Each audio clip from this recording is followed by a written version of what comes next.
नमस्कार। आज के हिंदी समाचार में आप सभी का स्वागत है। सबसे पहले मुख्य समाचार। सेल आरएसपी में समेकित योजना और समन्वयन का जटिल परियोजना कार्य समाप्त।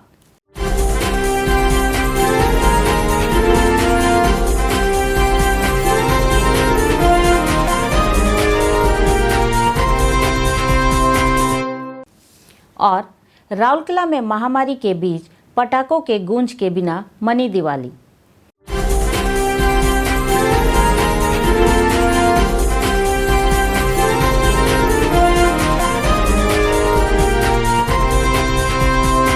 अब समाचार विस्तार से। परियोजना विभाग के कर्मी समूह ने 10 नवंबर को विद्युत वितरण विभाग के साथ मिलकर एक जटिल कार्य सफलतापूर्वक पूरा कर लिया है। उल्लेखनीय है कि डिजाइन के अनुसार नए हॉट स्ट्रिप मिल 2 HSM-2 के लिए 220 kV बिजली की आवश्यकता होती है, जो 2 स्रोतों में प्रदान की जाती है, एक तारकेरा ग्रिड से और दूसरा NSPCL ग्रिड से।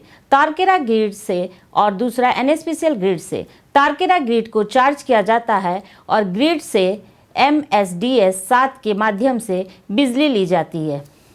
NSPCL द्वारा HSM-2 के MSDS 7 में निर्मित की जा रही नई 250 मेगावाट इकाई से बिजली को सुरक्षित रूप से ले जाने के लिए ट्रांसमिशन लाइन निर्माणाधीन है।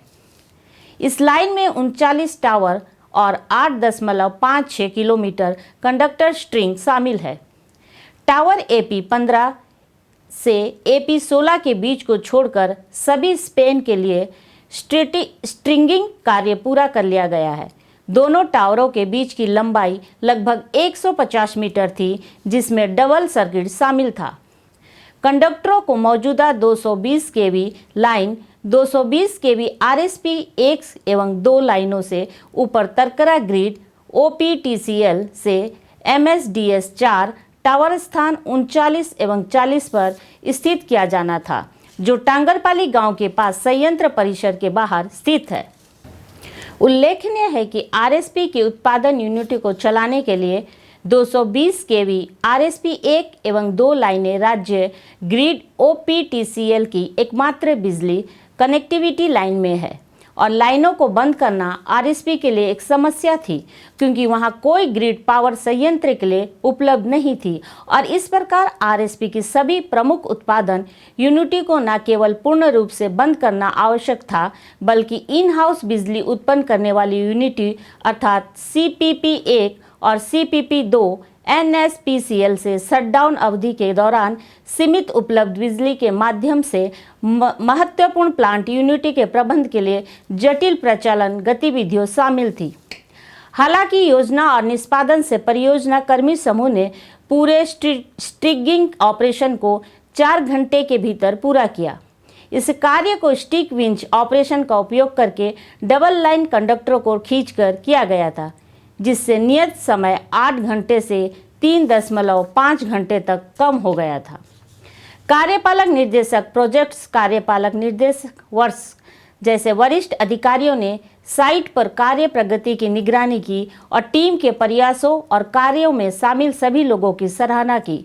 उपरोक्त शटडाउन सफलतापूर्वक पूरा कर लिया गया और सभी उत्पादन यूनिट में 5 बजे के बाद बिजली की आपूर्ति सामान्य कर दी गई। दूसरी ओर विद्युत वितरण विभाग ने बहुत सावधानी पूर्वक योजना और निष्पादन के माध्यम से आपातकालीन स्थितियों की मांगों को ध्यान में रखते हुए कुशलतापूर्वक स्थिति को संभाला। RSP की विभिन्न इकाइयों के बीच कैपेसिटिव स्रोतों से लोड प्रबंधन सफलतापूर्वक किया गया और संयंत्र को चालू रखने के लिए शटडाउन अवधि के दौरान महत्वपूर्ण इकाइयों को शक्ति प्रदान की गई। यह काम सफलतापूर्वक पूरा हो गया और शाम 5 बजे के बाद संयंत्र की सभी उत्पादन इकाइयों को बिजली की आपूर्ति सामान्य रूप से बहाल हो गई। टाउन इंजीनियरिंग इलेक्ट्रिकल विभाग ने भी एक साथ विभिन्न क्षेत्रों में बिजली वितरण का प्रबंधन किया, ताकि इस कार्य के कारण इस्पात शहर के निवासियों को कम से कम असुविधा का सामना करना पड़े। इस तरह के एक महत्वपूर्ण और जटिल काम के त्रुटिहीन नियोजन, समन्वयन और सफल निष्पादन की प्रशंसा करते हुए आरएसपी के सीईओ श्री दीपक चटराज ने कहा कि यह टीम भावना और आरएसपी कर्मी समूह की प्रतिबद्धता का एक जीवित उदाहरण है। राउरकेला में असामान्य रूप से दिवाली 2020 के त्योहार को मनाते देखा गया। इस बार कोरोना संबंधित प्रतिबंधों को ध्यान में रखते हुए पटाखे, रॉकेट या बम की कोई आवाज़ नहीं थी। लोगों ने रंगोली, फूलों की सुसज्जा, व्यंजनों और नई पोशाकों के साथ दीपावली मनाई। घरों, दुकानों, आवासीय परिसरों और सार्वजनिक भवन को रंगीन बत्तियों और दियों से सजाया गया है। सबसे प्रतीक्षित त्योहार दीपावली कार्तिक के 15वें दिन और अमावस्या की रात को मनाया जाता है। यह फसल के मौसम की समाप्ति तथा समृद्धि, धन और खुशी का सूचक है। ऐतिहासिक रूप से यह 14 साल के वनवास के बाद भगवान राम और सीता की वापसी का प्रतीक है, जो बुराई एवं झूठ पर भलाई एवं सत्य की जीत को चिन्हित करता है। आज के हिंदी समाचार यहीं समाप्त होता है। नमस्कार।